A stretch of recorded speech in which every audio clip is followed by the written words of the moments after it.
19 total Pokemon types if we include the Stellar typing. It's no wonder the type chart gets confusing. But what if I could make it all so much easier? What if there was true reasoning behind it all that could be explained? The lore of the Pokemon type chart itself! Explaining how it all works, why Fairies are weak to Steel, why Fighting types are strong against Dark types, why Psychic is weak to Ghost, and so much more. So get ready as I explain to you the lore and mechanics of the entire Pokemon type chart. Howdy there, I'm Krillin, and the goal of today is to not only explain the type chart to you, but then to also do it in a way that will lodge itself within your memory forever. I want you to be able to hear my voice and my reasoning every single time you're up against other Pokemon in battle. If you don't, I've partially failed, but you're watching the video, so maybe I haven't failed then. To simplify this whole process, though, we will go through each type one by one and explain what they are super effective against with their attacks or strong against, and then what they are resistant to. By explaining it this way, we can make it sound simpler to our brains as we don't discuss what the type is weak to. In other words, I don't need to say that normal types are weak to fighting types, because when you see a fighting type, your brain should think fighting type strong against normal type.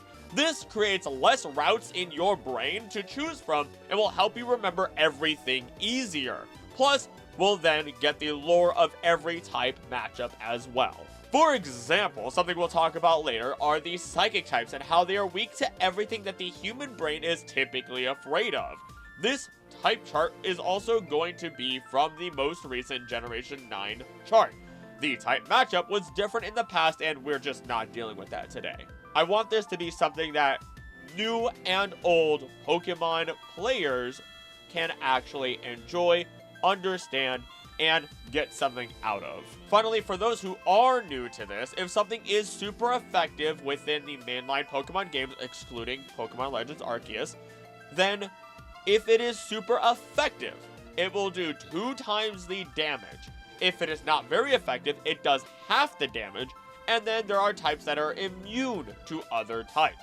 We will not be discussing type combinations today, as that will get overcomplicated and unnecessary, but we will just generally discuss Pokemon of each type.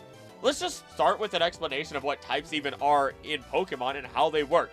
Types are properties applied to Pokemon and their moves, which affect the power of moves in battles.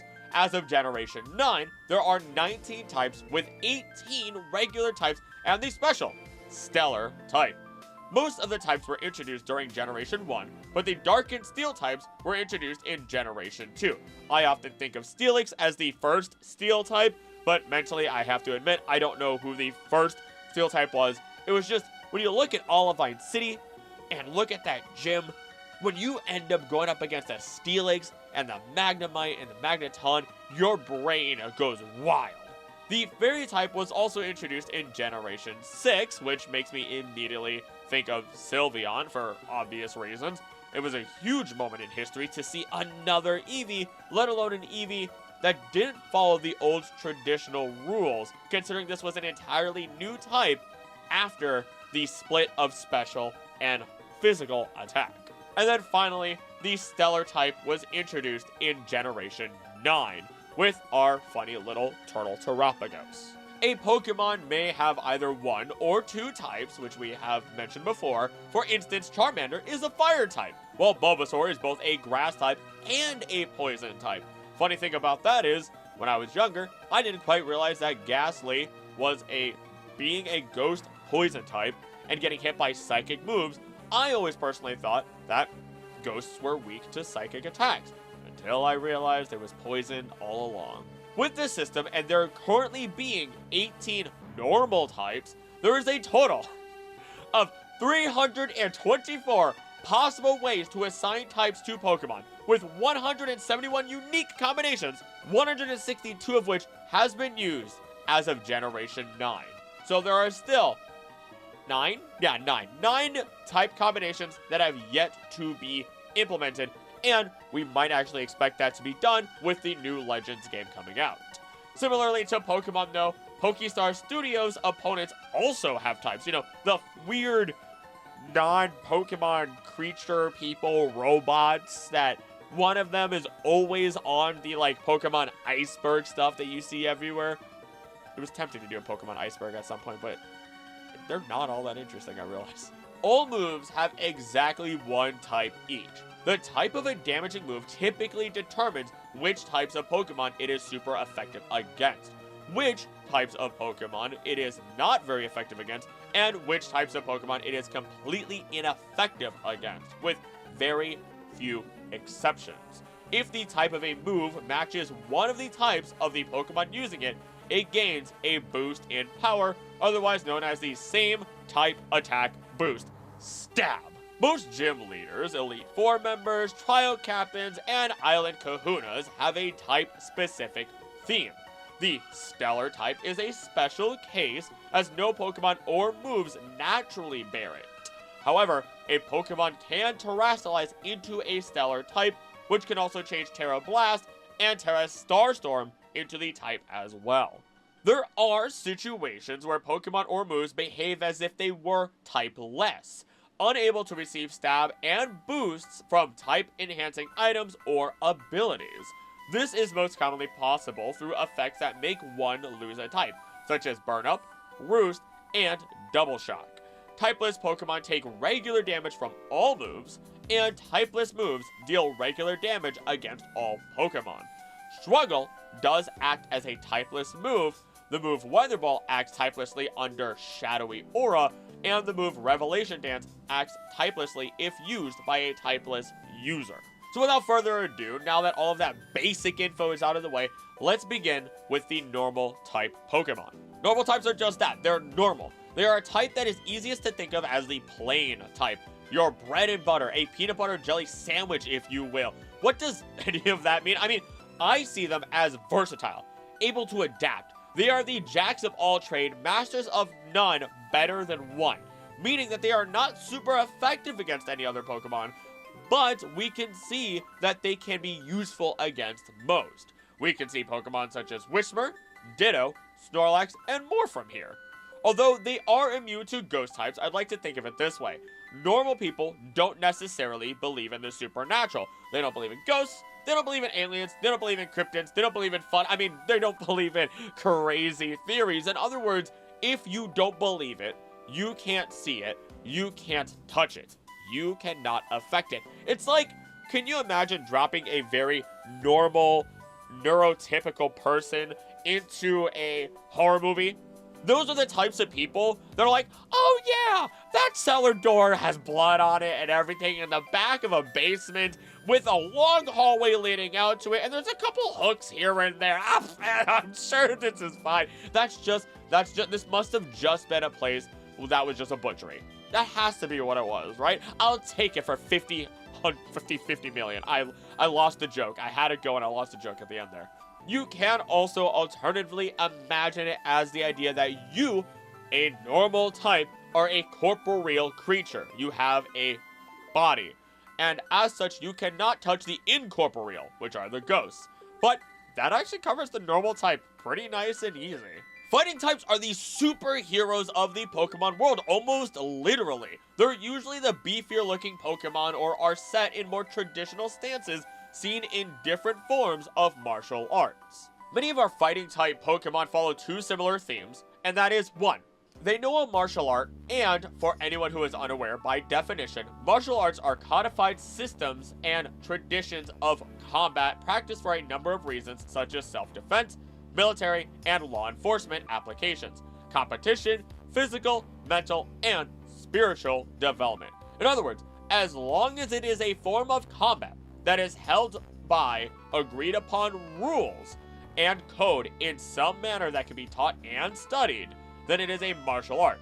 Boxing, wrestling, grappling, gun fu, car fighting. I don't know about that last one. It's stupid, but it's a thing that I've been introduced to recently, and it's dumb looking.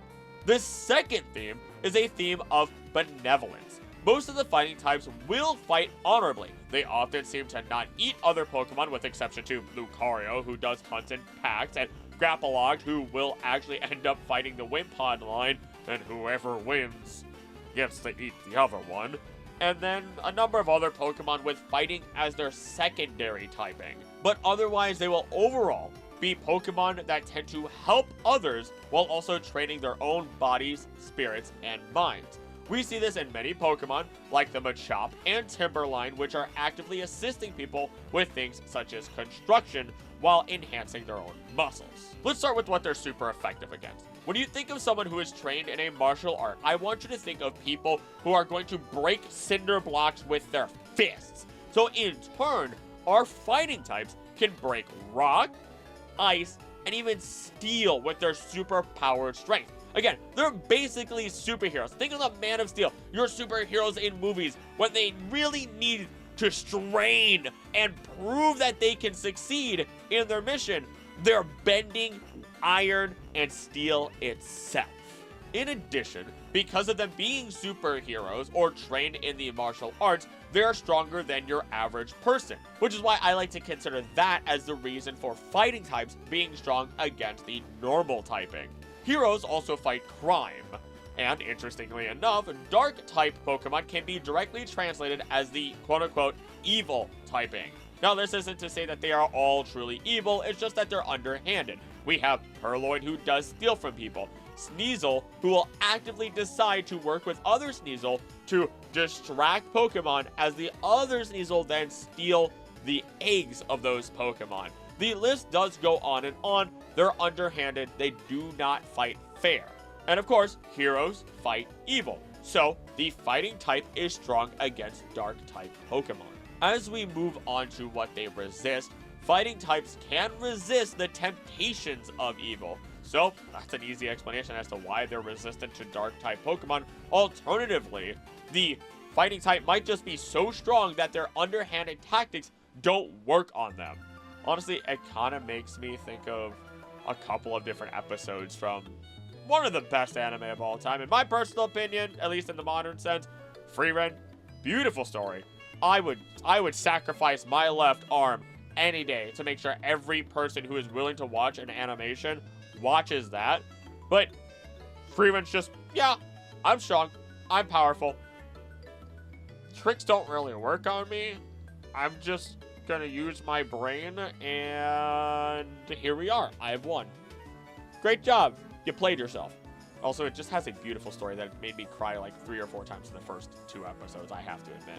Now, we can also take into the joke that fighting type Pokemon have muscles that are as hard as iron or steel, and as such, they can resist the attack of rock types as well. Just crushing rocks, even if it's thrown at them and hits them in the chest.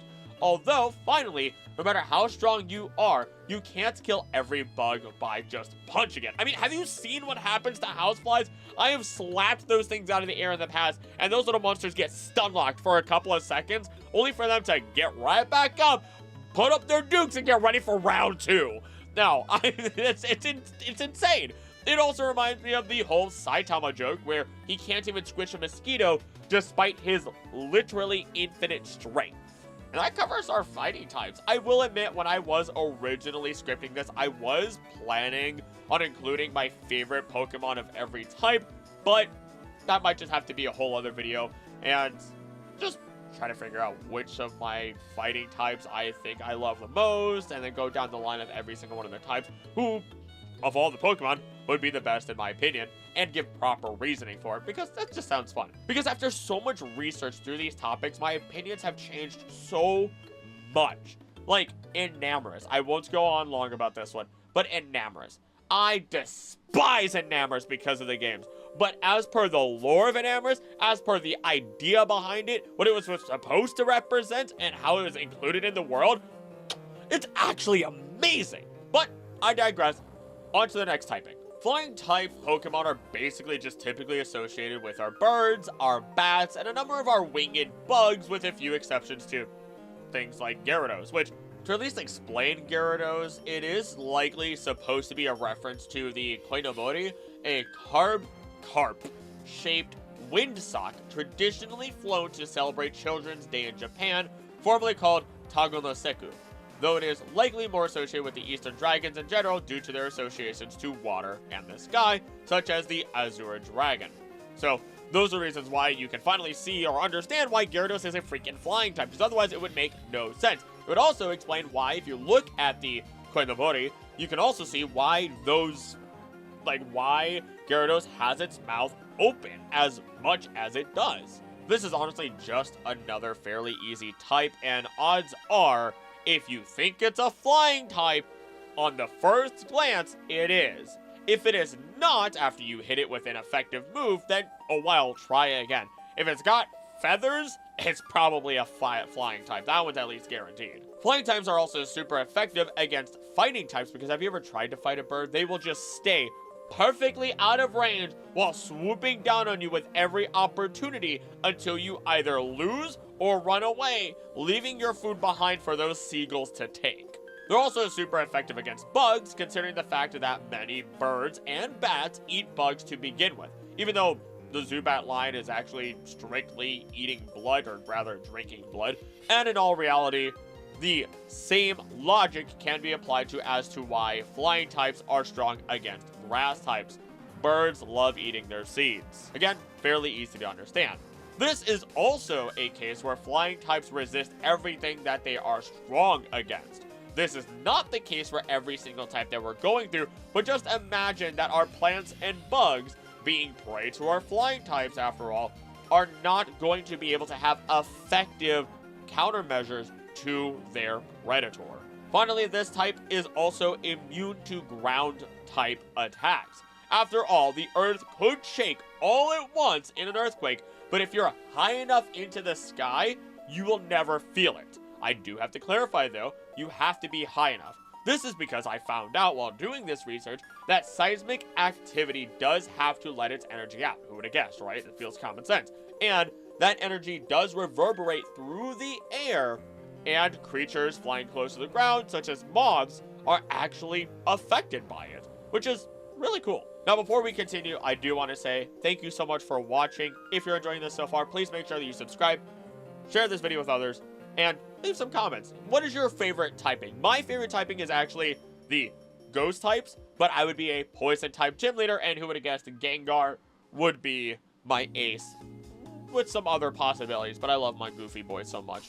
And if you want to support the channel and go the extra mile, which helps keep the channel alive and healthy, then become a member of the channel for as low as $3 a month. It makes a massive difference. And lately, I've decided that I'm starting to draw members' favorite Pokemon while on stream. It gives me a good way to practice my drawing a little bit more, while also giving back to you guys a little bit more. So, become a member if you can. It is greatly appreciated. Thank you so much for watching, and back to the video. We're about to get a little toxic with the poison-type Pokemon. Our poison types are usually associated with the color purple. They can be sludges, oozes, gaseous, or gas-emitting creatures, and traditionally are poisonous or venomous creatures for that matter. So, if you see a snake in Pokemon, oh look at that, it's probably a poisonous type. I mean, look at Arbok and Seviper for that matter. Poison types honestly aren't even necessarily all poisonous. Sure, we have insects and arachnids, for example, who have venom when we look at Ariados, but then we have Pokemon like Gulpin, which is only a poison type because they have an incredibly corrosive stomach acid that lets them eat anything. Alternatively, there are plant-inspired Pokemon that are poisonous. Always remember, creatures will typically stay hidden and camouflage within their environment. So, if it is brightly colored, that means there is no reason for it to fear being seen, and you should leave. And the same should be applied to our poisonous Pokemon. Our poison types are going to be strong against grass-type Pokemon, which we can attribute to pollution or even herbicides. Not that hard to explain. The interesting one, though, is that poison is strong against fairy types. My immediate thought is how Tinkerbell drank poison in order to save Peter Pan, and it wouldn't be the first time that Pokemon made a reference to Disney. There isn't really another reasoning behind this that can be found, and this is the most common reasoning that I found on the internet. Then, back to the whole idea of like Pokemon referencing Disney, it wouldn't be the first time, as in Blueberry Academy, there is a Pride Rock that you can find, and if you go to it, a Pyroar will walk past you, completely ignoring you, unlike what other Pyroar will do, and stand at the tip of the rock, just like in Lion King. Outside of this, I can't think of a single proper reason as to why Poison would be especially strong against fairies, so we're going to stick to the Tinkerbell and Peter Pan idea.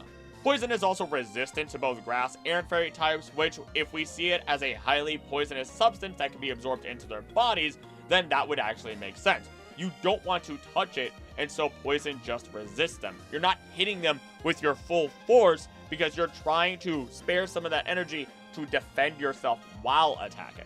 Poison also resists fighting because you can't really punch out the poison. Can you imagine if somebody was bit by a snake and you're just like, gah, gah, gah, gah, get out of there! Like, it'd be terrible. It'd be so bad. You just cause an incredible amount of bruising and actually just completely cause so many more issues.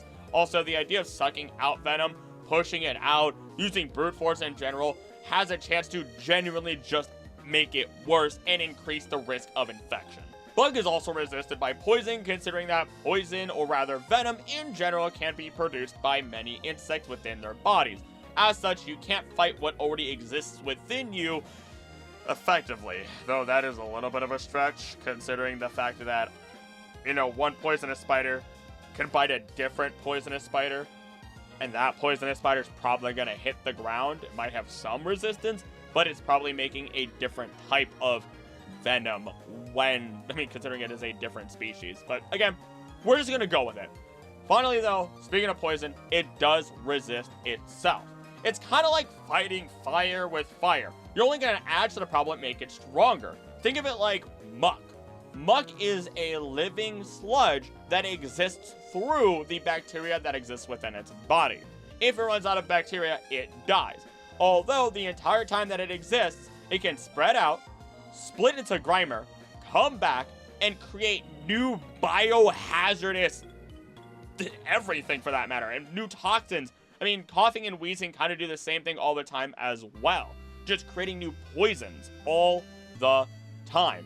So if you're just going to add more poison, more toxic substances to these Pokemon, fantastic. You just created something much worse. Ground-type Pokemon are our burrowers. These are the ones who dig into the earth, cause earthquakes, play in the mud, or even are made from clay. Their drills are the drills that will pierce the heavens. Being strong against poison types can be remembered by just thinking of when you get a cut or a scrape, and how people used to say, rub some dirt in it. That is why ground types are strong against poison types. Though you really, once again, should not do that, because that's how you would make yourself more at risk to infection. Although if done right, we could talk about one of the other things that ground types are strong against, as if you use dirt in the right way and snuff out a fire with it, that would explain why ground types are strong against fire types as well. I don't personally recommend this, because if you do it wrong, you could just trap the heat and the flame can become much hotter. That is actually a small issue that happens in relative, swampy, boggy areas where there's a carpeting of moss, and then if there's a bunch of dead leaves under it, and then the heat rises, increases, those leaves can start to burn, and there could be a fire underneath the surface of the area you're walking on, and you would never know it until everything just goes. Ground is also strong against rock, considering that earthquakes can shift and break apart rock formations. Same thing can be said about why it's strong against steel. The reason is because both rock and steel can be also too rigid during an earthquake, causing them to fracture and break in general. Instead, it's best to have something that's a little bit more malleable in composition, so that way it can serve as the foundation of the building, take the hit of the earthquake, move and shift with the earthquake's shaking and tearing, and then still hold a strong enough form. It's like trying to crack a pencil versus trying to crack, let's say, a bendy ruler. There's different composition, and one can take more strain. The last type that ground types are strong against would simply be the electric type, as electricity will always search for the ground and dissipate through it. Think of it like when lightning strikes. It's not trying to hit the highest object, it's just trying to conserve energy and hit the closest thing to it, so that way it can travel to the ground. As such, ground is both super effective against electricity and immune to damage from it. Unless you're Pikachu in the anime, or the manga for that matter, in which case you just like to break the rules all the time, and in both instances, defeat an Onyx. Even though in the manga, they even defeat an Onyx without sprinkler systems, or whatever. The electricity is that strong, I guess. Along these lines, ground is also resistant to both poison and rock. Hard to poison something that doesn't necessarily have blood, and rocks need the ground, so it resists them both. Now, there is some additional reasoning later, which we'll talk about as we move into the rock types, who are here to crash, smash, and bash everything that stands in their way with heavy power. It is yet another that is fairly simple to explain, as our rock types seem to typically be more rigid in their design, as if they were shaped from the stone directly in some manner, or are literally just heaps of rock or mineral brought to life. Look at charcoal, for example. It's literally just a car full of coal. Knackly is literally NaCl. It is a pun, not just being salt, but is rock salt. Freaking Geodude is geode and a dude. You can also look at so many of these Pokemon names, and they'll probably give you a really good idea of what typing they are as well, if you can't tell from their design. Now, back to their strengths. Rock types can surround a fire, similar to how a campfire would be designed, and keep the fire at bay, making the rocks super effective against fire types. Alternatively, they are going to be a little bit more resistant to the heat, even if they have a little bit of metal in them, as long as they are primarily the solid rock. As for the other three typings, it feels very common sense as to why rocks are strong against them. Rocks are heavy, allowing them to smash and crash through ice, and while bugs live under them, rocks can be used to smush bugs. And you might know the phrase, 2 birds, 1 stone, which can explain why rocks are super effective against flying types. I know I am flying through some of these explanations rather quickly, no pun intended there, but I don't want to spend years explaining the most straightforward ones unless I could come up with something fun on the side in addition to what I have written here. Now, along these same lines, it resists fire since it does keep it contained in our campfire. It resists poison since, once again, you can't really poison something that doesn't have blood, but both ground and rock types, when you look at real life, can be considered to have veins of minerals. So we have a little bit of a pun here, as poison would travel through your blood veins, but in this case, it is partially traveling through their rock mineral veins. It kind of works. Rock types also resist flying types, since birds usually can't carry a super heavy object. Sure, they can kind of swoop in and pick up something heavy, but even a harpy eagle can only carry up to 20 pounds without swooping.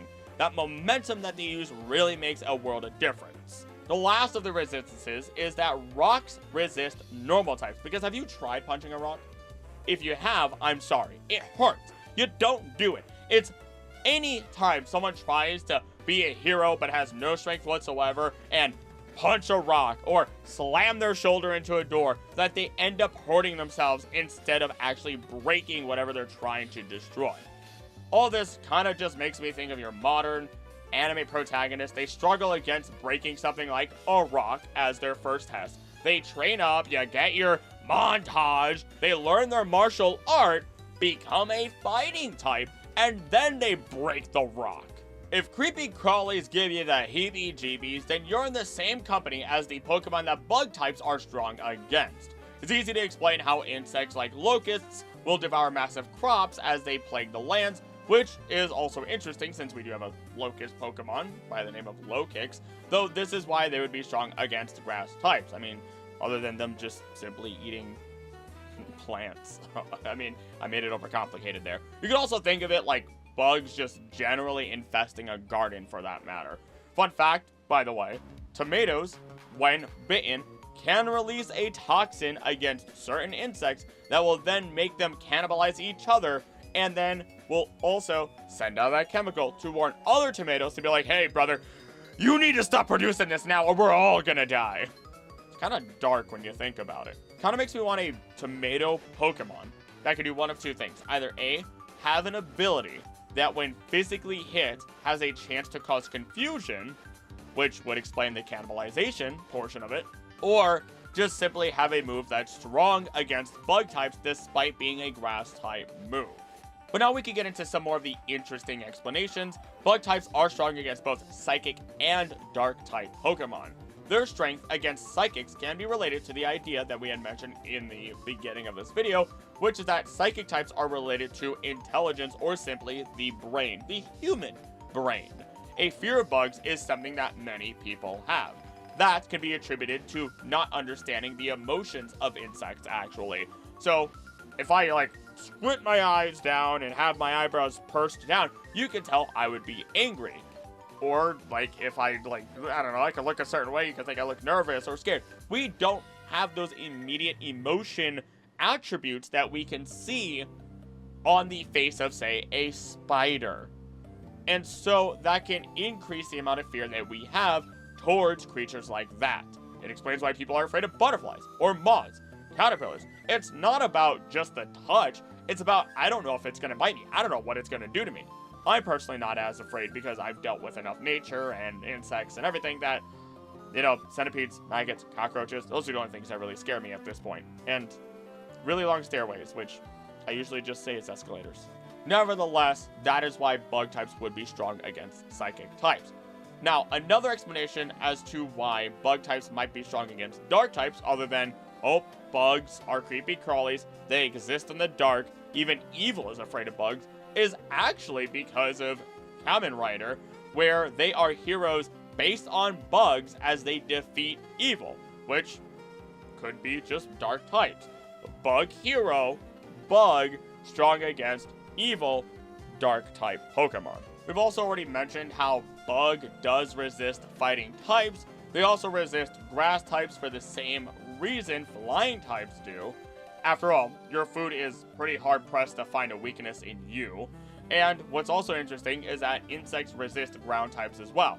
This could be because there is evidence through stories and some studies that insects will anticipate an earthquake even entire weeks before it would occur, saving them from anything that might kill them during the seismic activity, but they are still affected by it nevertheless. It's time to get spooky with our ghost type, and even though ghost types aren't necessarily ghosts, they can range from our spirits like Gengar and Rotom, all the way to Pokemon that can control spirits or spiritual energy, such as Hisu and Typhlosion, who can consume spirits and send them to the afterlife, or Miss Magius, that while looking like a ghost is actually a little bit more of a spiritualist, as it can cast incantations or spells on others. Ultimately, if it looks like a ghost, is wispy, partially without a true form, it's floating around, it's a ghost.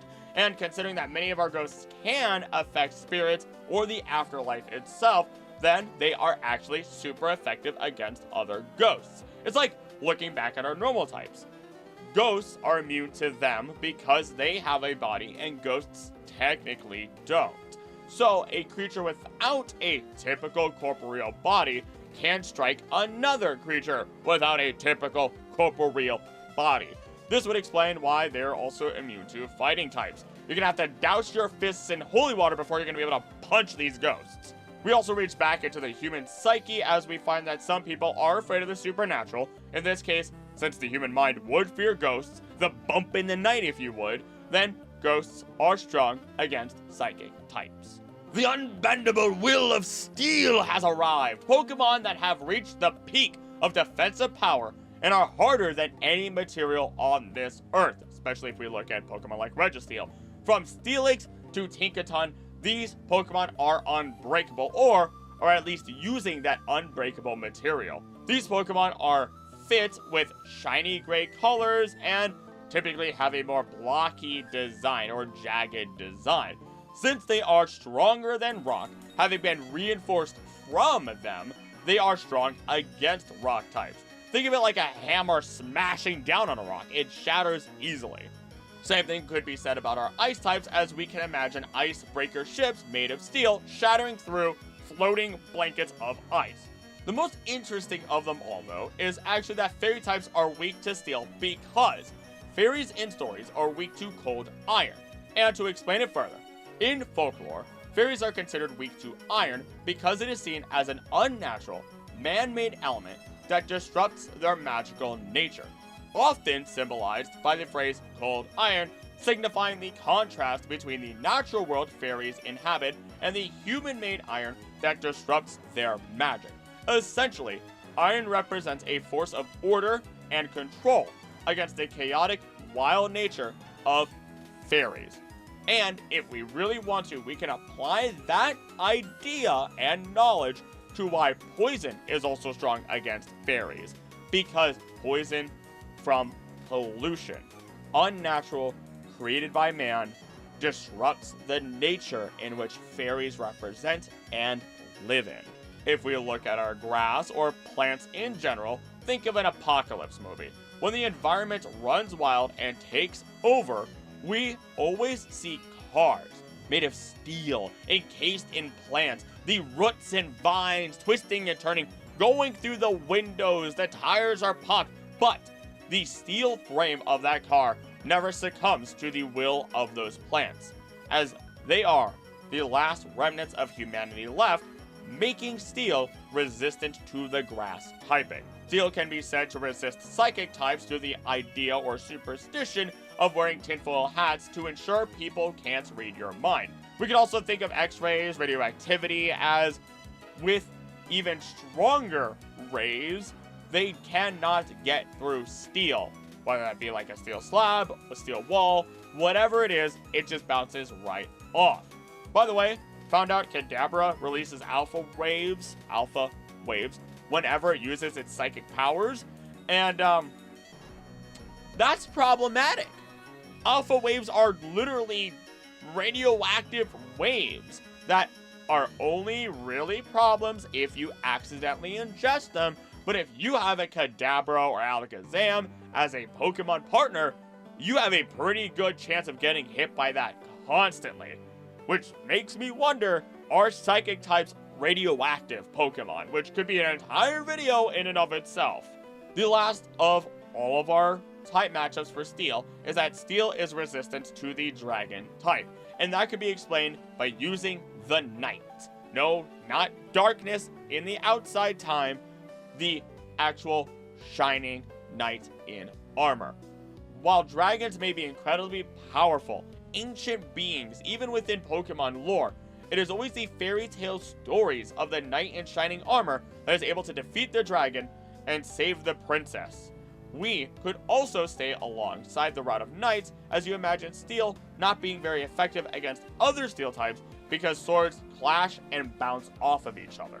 To close out our Steel types, we can simply say that Steel is immune to poison because they don't have veins to poison.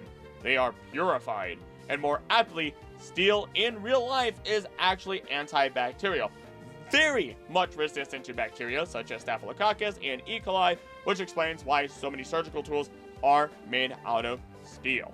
We're going to turn up the heat with our fire types, another set of Pokemon types that are actually pretty easy to tell if they are fire types right off the bat. They're usually bright red, have fire exploding from their body in some way, whether that be the tail, the eyebrows, some other orifice. Whatever it is, they're hard to miss. Fire is fairly common sense all in all as to what it's strong against as well. Burning up bugs, since people do say burn it with fire when it comes to some really nasty insects. We have forest fires for grass, melting ice with heat, and even being something that can soften and melt down steel if the heat is high enough. So yes, fire is strong against bugs, grass, ice, and steel.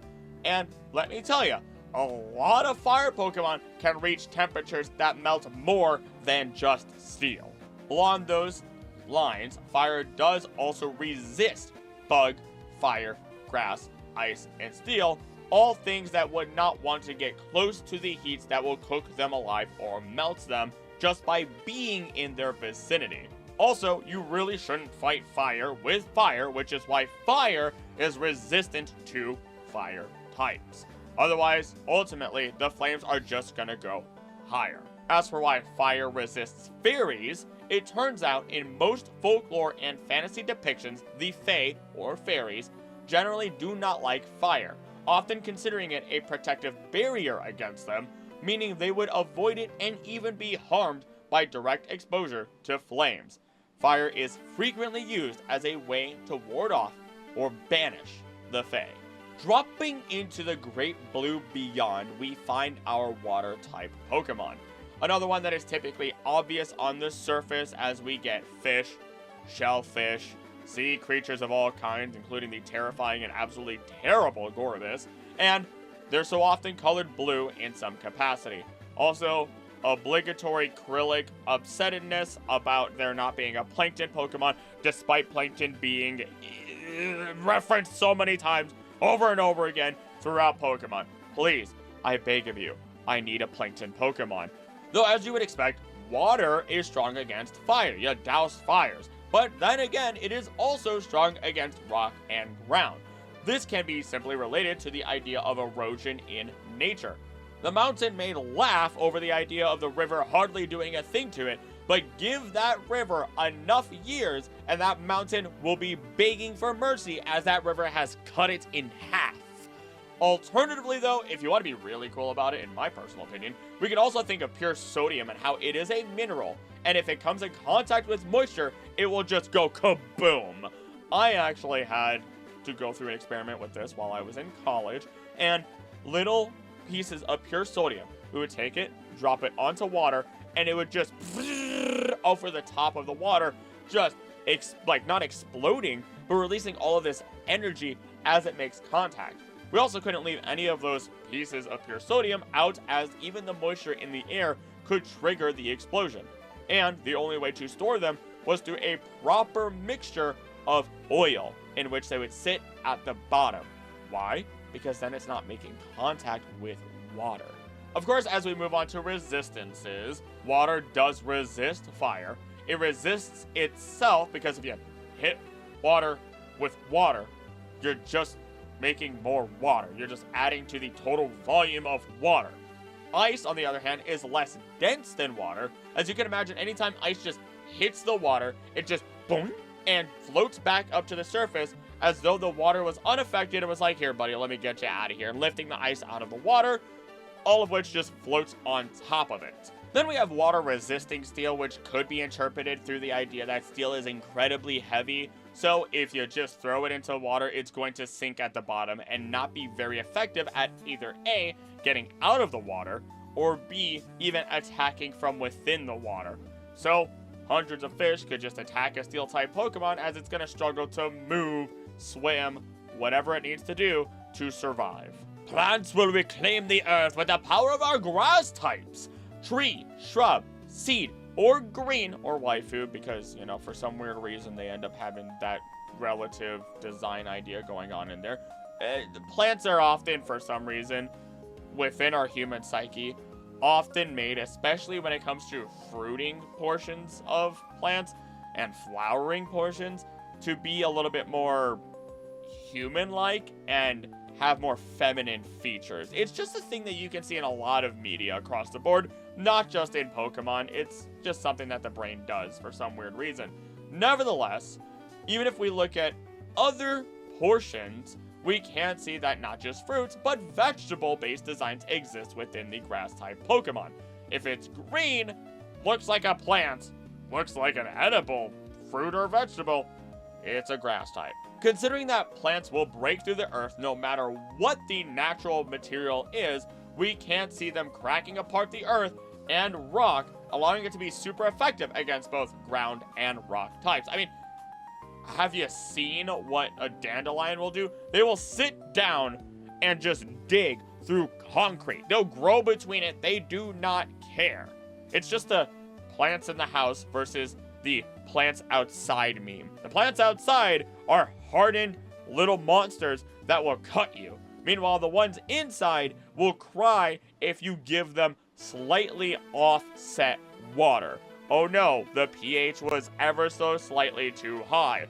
Guess I'm gonna die or throw a fit. Because yeah, some plants will just be overly dramatic like that.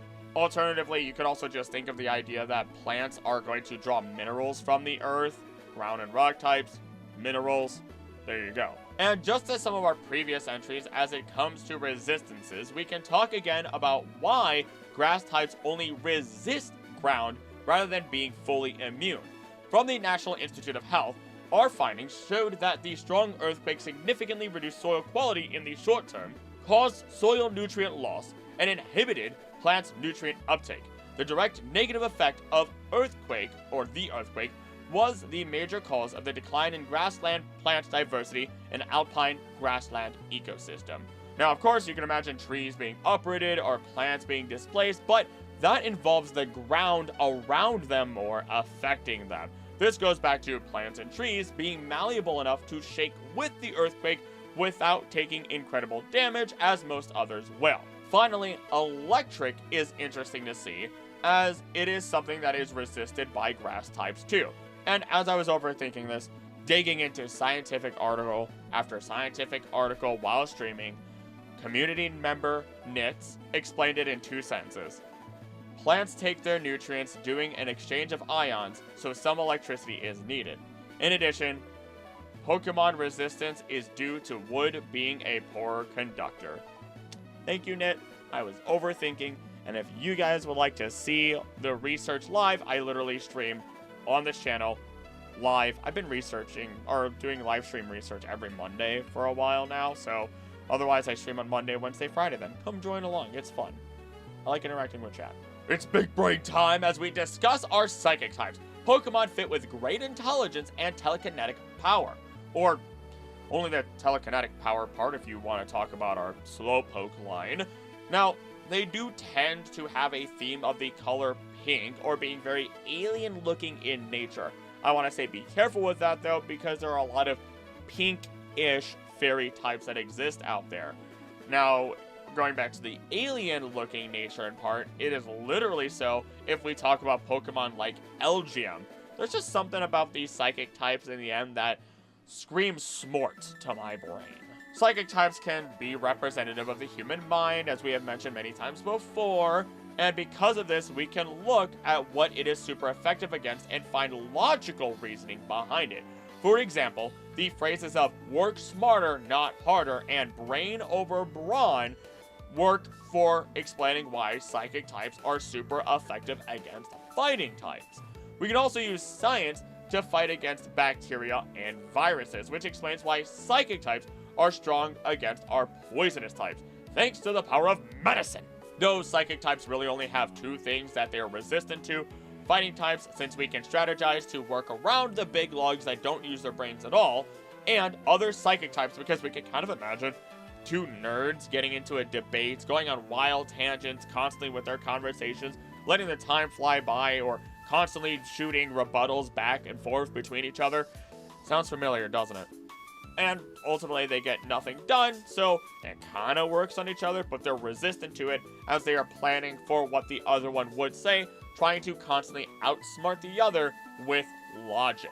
They know each other's tricks. Keep it cool with the ice types. When we look at Pokemon such as Vanillite, Regice, Ice-Q, Ice, well, Vanillite didn't have ice in it, but it looks like an ice cream cone, we can see immediately why they're ice types. They bear colder colors on their bodies with mixtures of light blues and white, like snow. Looking at what they are super effective against is a lot easier if we consider the cold months of winter. The days when snow and ice reign. The birds fly away for the winter to summer lands. The plants die out in slumber and the ground is split open by the cold itself. This is how we get the types that ice types are strong against. Ice is strong against flying, as it freezes the wings and feathers. Grass, as they are full of moisture and they too get frozen. And then the ground, which can be explained as to when water freezes and thaws constantly, eventually causing the ground to be broken apart more and more by the ice expanding. The interesting piece of all this is that ice types are also strong against dragon types. Dragons have been seen to slumber deep within ice in a couple of different forms of media, and even if they just simply slumber without the ice, they're considered to be hibernating, which is associated with winter. Alternatively though, you could see dragons as lizards, who are cold-blooded creatures and need the sun and external factors of warmth to help them thermoregulate their bodies. The only thing that ice is actually resistant to is, well, ice itself. It's an odd thing until we consider things like snow and the creation of ice, because ultimately, the more snow is packed down, the more its crystals can combine with each other, become denser without all the extra air between the molecules as they get packed down from pressure and time, and it becomes ice. Then that can be packed down further to create even more dense ice, and further and further and further. So if we think about it as how glaciers work, it actually makes sense as to, again, why ice types resist ice types. The ancient might of dragons has awoken from their slumber and blessed us with their almighty presence. Once again, we have massive creatures that are fairly obvious as to why they are dragons, as they look like your typically designed dragons, at least until you start getting into Pokemon such as Applin, Dracopult, and Mega Ampharos. I do love all of them, by the way, but those are all Pokemon that have ancient myths attached to them, or in the case of Applin, a pun that makes them their dragon type. When we look at Applin, it is a worm, W-O-R-M, that is a worm, W-Y-R-M, which is a type of dragon. Dracopult is less about the legends, I suppose, and more about the idea that, oh, this was an ancient salamander that existed in the many years prior, and it's a stealth bomber, which is really cool. He gets a pass, in my opinion. And then Mega Ampharos is simply just, what is it? I forgot what the reason behind that was. Its Japanese name for at least Ampharos. Its name was Denryu, which may be derived from Denru, which is electric current, as well as forming a pun on Denryu, electric dragon, which explains why it becomes an electric dragon type, even if that wasn't initially planned. So there we go. Anywho, that's less about the point here, as we can move on to the idea that because of their ancient power, there isn't really anything that's strong against the dragon types unless they too are an ancient and magical power, which we've partially discussed, but we'll actually discuss a little bit later. And this would also explain why, for the longest time, only dragon-type Pokemon were super effective against other dragon types in regards to their moves. Along these same lines, we find that the natural elements are resisted by our dragons. Fire, water, grass, and electric. Yeah, okay, maybe those last two aren't really elements unless we look at the eastern elements, which are fire, earth, metal, water, and wood. It is a little bit weird that earth is replaced with electricity here, although lightning is still seen as an element in some forms of media. And rather than dragons resisting steel, we find that they aren't strong against it for previously stated reasons, and that is not the first time that Pokemon takes something and flips it on its head to go against what is traditionally seen. And again, that is all because of the knight that fights against a dragon. Dragons are an ancient creature. It makes sense that they would be so incredibly powerful. Anything that's ancient has very few weaknesses. You look at any show, it's like, oh, look at this thing. It's 1,000,000 years old. It exists from beyond the veil. Oh, by the way, cherries are poisonous to it also, just like cherry pits are poisonous to us. Go destroy the bane of all humanity with a cherry pit larger than God itself. Have fun. There's no reason to fight fair according to our Dark-type Pokemon. All that matters is that you win. The Dark types typically seem to be more colored with darker colors, they color black, but also seem to have more of a, in my opinion, piercing and devious gaze. Like they're planning something, or maybe even they have some sort of mascara, whether it be red, black, or another color. It gets a little more difficult to immediately identify them. Maybe they're just a little bit edgy looking depending on the Pokemon. You'll learn. For our strengths, they are strong against ghost types and psychic types. Being strong against psychic types can be easily explained since those that think too logically are too rigid and may lose to those that fight dirty.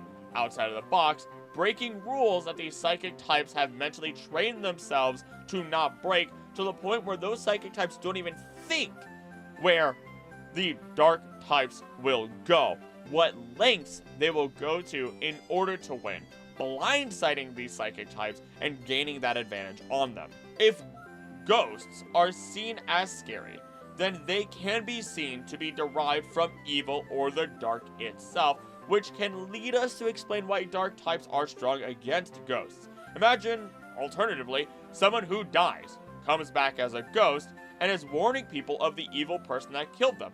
Dark types being evil may have created that ghost, not literally, of course, this is an analogy, and ultimately, the ghosts are afraid of that evil individual. A revenge story, back with a vengeance, or wraiths, if you would. These strengths can also lead us to what dark types are resistant to. They're resistant to ghosts.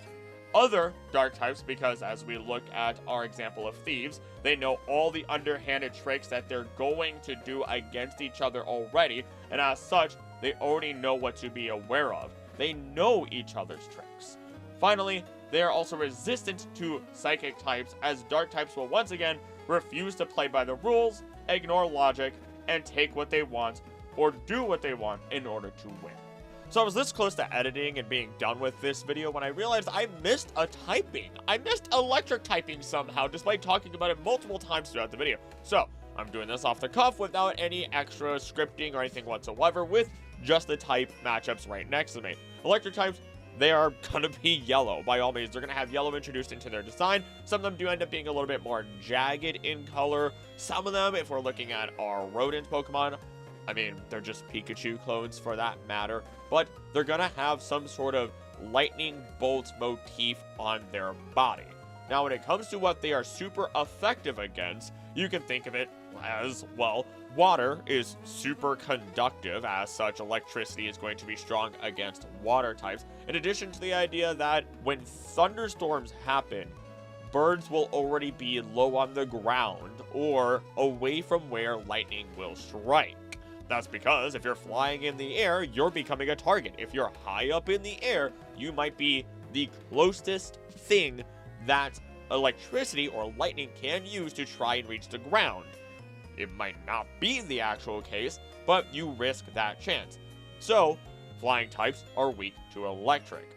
And the same thing can really be said about the resistances. Flying types aren't going to want to type or touch electric types due to the idea or fear of being shocked, not being able to fly, and being caught in the trap of an electric type Pokemon.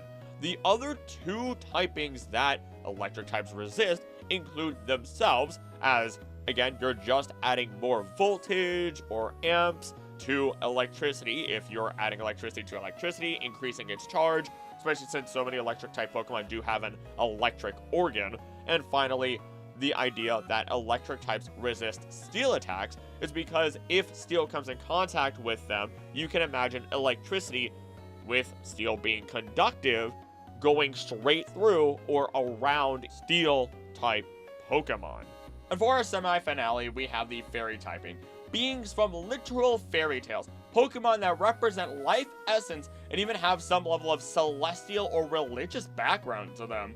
This gives us Pokemon that range from literal fairies to unicorns, and even Pokemon that evolved on sacred grounds and became fairy types. And while not all fairy type Pokemon are necessarily good-natured, they can still be evil, though fairies in general can also just still be seen as purity and good. You really just shouldn't go out and fistfight Fae, as fairies will, just like psychic types, use their own tricks and reasoning against you. It's also very difficult to overcome magical power through sheer physical force.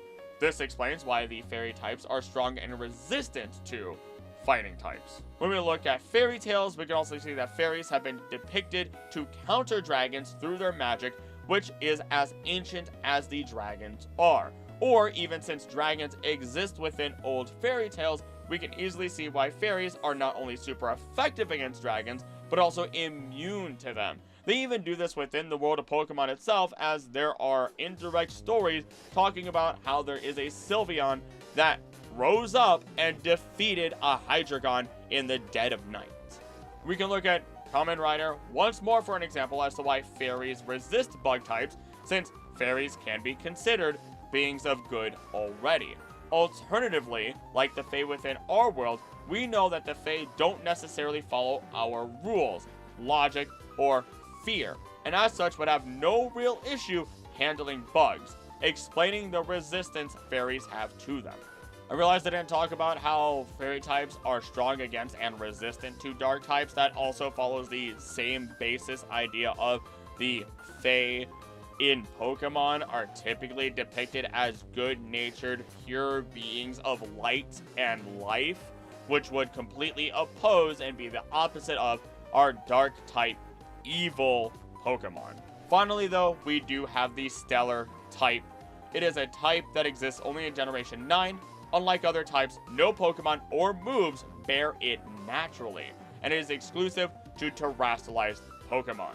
It is only super effective against terrestrialized Pokemon, and it's not a normal typing, as you have to terrestrialize in order to become a Stellar type. This is only done through manipulating the Tera type of a Pokemon, with the exception to Terapagos, who can only be a Stellar Tera type, as it is the origin of the Tera crystals that can be used to terrestrialized Pokemon. I feel like a broken record saying that one word over and over again.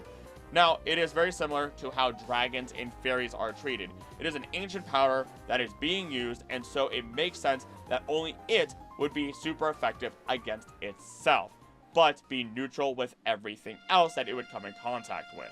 Especially since it was very isolated for so long, now that I think about it. And that covers all of our normal the typing that only existed within generations 2, 3, and 4.